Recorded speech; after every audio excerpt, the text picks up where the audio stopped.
మీరు చేపట్టే పనుల్లో పదే పదే అడ్డంకులు ఎదురవుతున్నాయా? ఎంత కష్టపడినా విజయం చివరి నిమిషంలో చేజారిపోతుందా? అయితే ఒక్కసారి వెనక్కి తిరిగి మన పురాణాలను చూడండి.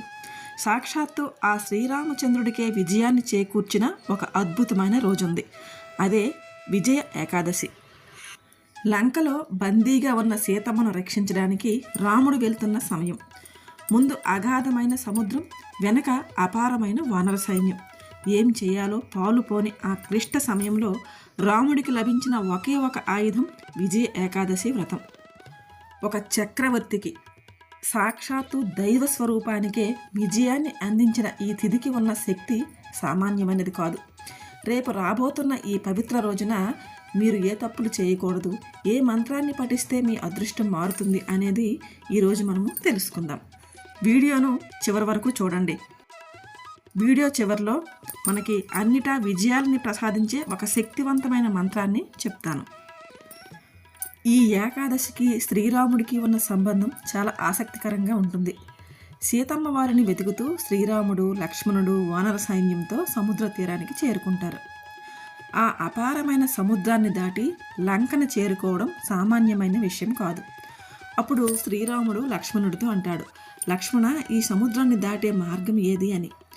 అప్పుడు లక్ష్మణుడు సమీపంలో ఉన్న బకధాల్భ్య మహర్షి గురించి చెప్తాడు. రాముడు ఆ మహర్షి దగ్గరికి వెళ్ళి నమస్కరించి తన సమస్యను వివరిస్తాడు. అప్పుడు ఆ మహర్షి, రామా, నువ్వు పరమాత్ముడివి, నీకు తెలియనిది లేదు, కానీ లోకానికి ఒక మార్గాన్ని చూపడం కోసం నువ్వు విజయ ఏకాదశి వ్రతాన్ని ఆచరించే అని చెప్తారు. మహర్షి చెప్పినట్టుగానే శ్రీరాముడు తన వానర సైన్యంతో కలిసి మాఘ బహుళ ఏకాదశి నాడు ఈ వ్రతాన్ని విధి విధానంగా ఆచరిస్తారు. ఫలితంగా సముద్రం దారి ఇస్తుంది. రాముడు లంకపై విజయం సాధించి సీతమ్మను తిరిగి తెచ్చుకుంటారు. అందుకే దీనిని విజయ ఏకాదశి అని పేరొచ్చింది. మరి ఇంతటి గొప్ప ఫలితాన్ని ఇచ్చే వ్రతాన్ని మనం ఎలా ఆచరించాలో తెలుసుకుందామా?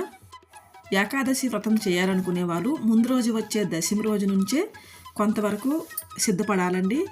ఆ రోజు దశమి రోజే సాత్విక ఆహారం తీసుకోవాలి. తర్వాత ఏకాదశి రోజు ఉదయాన్నే స్నానాది కార్యక్రమాలన్నీ ముగించుకొని విష్ణుమూర్తి ఫోటో అయినా లేదా విగ్రహం ముందైనా దీపం వెలిగించి, ఈరోజు నేను నిష్ఠగా వ్రతం ఆచరిస్తున్నాను, నాకు విజయాన్ని ప్రసాదించు స్వామి అని సంకల్పం చెప్పుకోవాలి. మీకు వీలైతే, అంటే ఇది తప్పకుండా పెట్టాలి అనే నియమమేమీ లేదండి. ఒకవేళ మీకు ఇంట్రెస్ట్ ఉంటే మేము పెట్టుకుంటాము అని అనుకుంటే కనుక ఒక రాగి లేదా వెండి కలశాన్ని ఏర్పాటు చేసి దానిపై విష్ణుమూర్తి విగ్రహాన్ని ఉంచి పూజ చేస్తే ఇంకా మంచిది. విష్ణువుకు ఇష్టమైన తులసి దళాలు, పళ్ళు, పాయసం అలాంటివి నైవేద్యంగా సమర్పించాలి. ఏకాదశి తిథి రోజు తప్పకుండా విష్ణు సహస్రనామాలు పారాయణం చేస్తూ ఉండడం చాలా మంచిది. ఏకాదశి రోజు తప్పకుండా ఆ వ్రతాన్ని చేసేవాళ్ళు మనం ముఖ్యంగా ఉపవాసం అయితే ఉండాలి. ఏకాదశి అంటేనే ఉపవాసం. అయితే ఈ ఉపవాసం రోజు ఏం తినకూడదో ఇక్కడ నేను చెప్తాను చూడండి. ఏకాదశి రోజు ముఖ్యంగా గమనించాల్సిన విషయం ఏంటంటే బియ్యంతో చేసిన పదార్థాలు ఏమి, అన్నము, తర్వాత ఉప్మాలు అలాంటివి ఏమీ తీసుకోకూడదు. అలాగే ఉల్లి, వెల్లుల్లికి దూరంగా ఉండాలి. పూర్తిగా ఉపవాసం కొంతమంది ఉండలేరు కాబట్టి అలాంటి వాళ్ళు పండ్లు, పాలు తీసుకోవచ్చు. పండ్లు, పాలుతో మేము ఉండలేము, ఇంకాస్త ఘనాహారం కావాలి, కడుపు నింపుగా ఉండాలి అని అనుకునే వాళ్ళు సగ్గుబియ్యం కిచిడి ఉంటుంది అండి, సాబుదానా కిచిడి చేసుకొని తినొచ్చండి. ఈ సాబుదానా కిచిడీకి ఎలాంటి తప్పు లేదనమాట. మనం చేసే పనుల్లో విజయం సాధించడానికి ఈరోజు పఠించాల్సిన మంత్రం శ్రీరామ జయ రామ జయ జయ రామ. ఈ నామాన్ని మనసులో తలుచుకుంటూ మనం ఏ పని చేసినా సరే ఆ పని తప్పకుండా విజయవంతమవుతుంది.